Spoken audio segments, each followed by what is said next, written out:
Hello guys, welcome to my channel Swati Pharmagnan. In this video, we'll see the antifungal agents and its mechanisms. For introduction and classification along with the drug structures, you can check it out for the previous videos of antifungal. First class is antifungal agents is azoles. Mechanism of action of azoles. Azoles are fungicidal high concentration. If these azole like clotrimazole, miconazole or itraconazole, oxyconazole, like that of drugs, if we are ketoconazole, all these azole type of drugs, if we have given at low concentration, they will act as a fungistatic activity. Fungistatic activity means which the drugs which will stop the growth of fungus. Fungicidal means which will kill the fungus. So that type of drugs property is called fungicidal property. If they are stopping the growth, that property is called fungistatic property. Azoles will show both fungistatic and fungicidal property. If at a low concentration, they will act as a fungistatic. At a high concentration, they will act as fungicidal property. Fungicidal effect is due to the damage of cell membrane with the loss of essential cellular components such as potassium and amino acids. These potassium and amino acids are present in the cell membrane. This damage of the cell membrane with the loss of essential cellular components like amino acids and potassium will lead to fungicidal effect.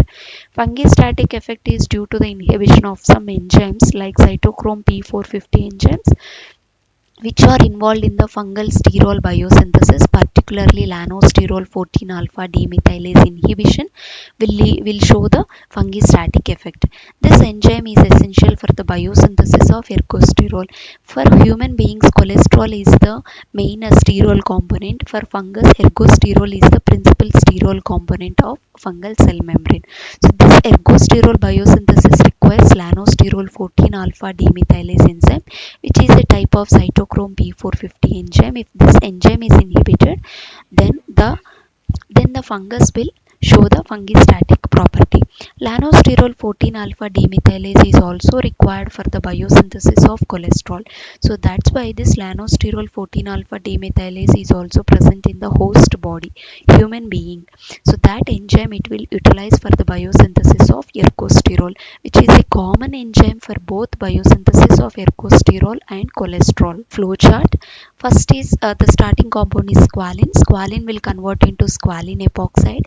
This squalene epoxide will convert into lanosterol. By using the enzyme squalene epoxide cyclase, squalene will convert into squalene epoxide by squalene epoxidase.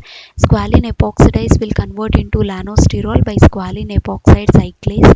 Lanosterol converts into 14 dimethyl lanosterol by lanosterol 14 alpha demethylase. This 14 dimethyl lanosterol will convert into ergosterol. The azole drugs miconazole, clotrimazole or ketoconazole will inhibit this step. Next class of drugs are allylamines. The mechanism of allylamines also we can show it here. These allylamine drugs like naphthepin or tolnaftate will inhibit this squalene epoxidase, which is the starting step in the biosynthesis of ergosterol. If this enzyme is inhibited, squalene cannot convert into squalene epoxide, so that the further steps cannot synthesize. Ergosterol cannot synthesize. Tolnaftate and naphthepin drugs will interfere with the early step of ergosterol biosynthesis, like epoxidation of squalene by squalene epoxidase.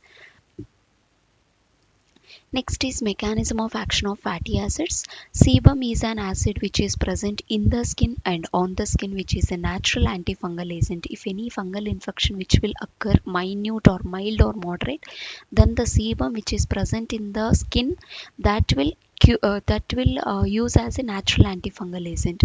But if it is a severe, then we can also use the fatty acid like sebum when applied to the infected area acts as fungal agents. That is how they have discovered the salts of fatty acids which are showing the fungicidal property like zinc propionate and sodium caprylate. Next is mechanism of action of phenols. They will interfere with the cell membrane integrity. The integrity of the cell membrane they will interfere, and they will function in and also they will interfere with the functioning of the susceptible fungi.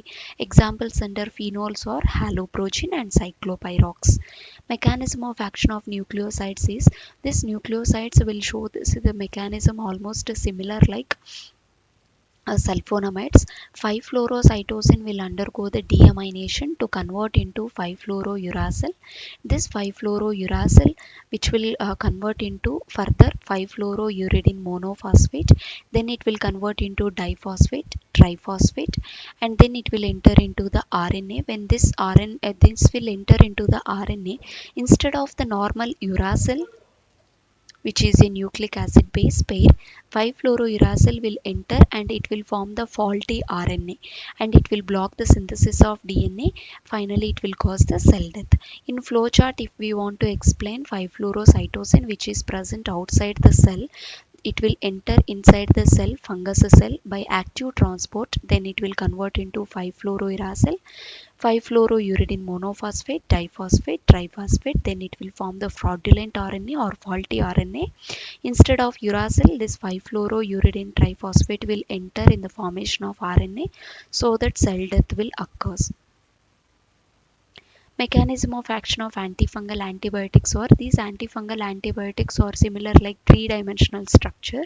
These drugs will penetrate this fungal cell membrane because of their three-dimensional shape. After penetrating into the cell membrane, they will act as a false membrane components and they will bind with the ergosterol, which is the important fungus cell membrane component, and they will cause the membrane disruption, and finally they will lose the cellular constituents, especially potassium ions and also amino acids and other cellular components.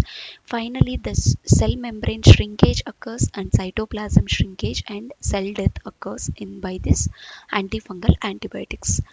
Mechanism of action of griseofulvin is griseofulvin acts as a mitotic spindle poison. It will arrest the cell division in metaphase.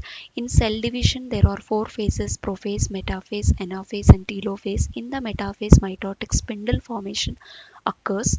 During this metaphase, this mitotic spindle will arrest in the during the cell division, particularly in the metaphase, and it will bind with the tubulin dimer, which is a protein which is required for the microtubule formation during the metaphase.